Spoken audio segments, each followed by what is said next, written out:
মানসিক ভারসাম্যহীন বাবা কিছুই বলতে পারছেন না, শুধু অপলক চেয়ে আছেন। অন্যদিকে বুক চাপড়ে কাঁদছেন ভাই বোন সহ অন্যান্য স্বজনরা। মাগুরায় নির্মম পাশবিকতার শিকার হয়ে মৃত্যুবরণকারী শিশু আসিয়ার বাড়িতে এখন যেন শোকের মাতম।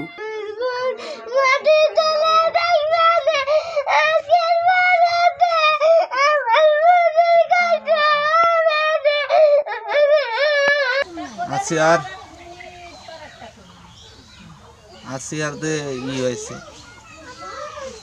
অসুবিধা হয়েছে, এর জন্যই তার যারা এই ত্যাগ করেছে তার দ্রুত বিচার চায়। আসিয়ার মৃত্যুর খবর ছড়িয়ে পড়ার পর থেকেই মাগুরার শ্রীপুর জারিয়া গ্রামের সবার মুখে একটাই দাবি, ধর্ষকের ফাঁসি। বিচার কার্যক্রম যেন কোনো প্রকারেই বিলম্বিত না হয়। এমন একটা কাজ হবে এ মানুষ ধারণা করতে পারে নাই যে এরমের একটা কাজ আমাকে নিজ রান্দোয়ালি গ্রামে এরমের একটা ঘটনা ঘটবে। মানুষের কাছে যে বলবো গর্ব করে, যে মানুষ যদি শোনে যে আপনার বাসা কোথায়, আমি বলতে পারতেছি না, লজ্জাতি যে আমার বাসা নিজ রান্দোয়ালি। বেকারজনক ঘটনা, কারণ এর আগের কোনো কাহিনী ঘটেছে অনেক, বুঝছেন, এর আগে এরকম কাহিনী ঘটেছে।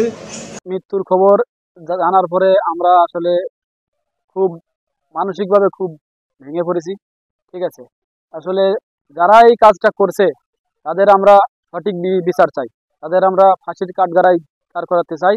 আসিয়ার মরদেহ হেলিকপ্টার যোগে মাগুরা নিয়ে আসার পর শহরের নোমানী ময়দানে নামাজের জানাজা শেষে তাকে শ্রীপুর সোনাইকুণ্ডি গ্রামে কবরস্থানে দাফন করা হবে। Desk report, voice of tiger.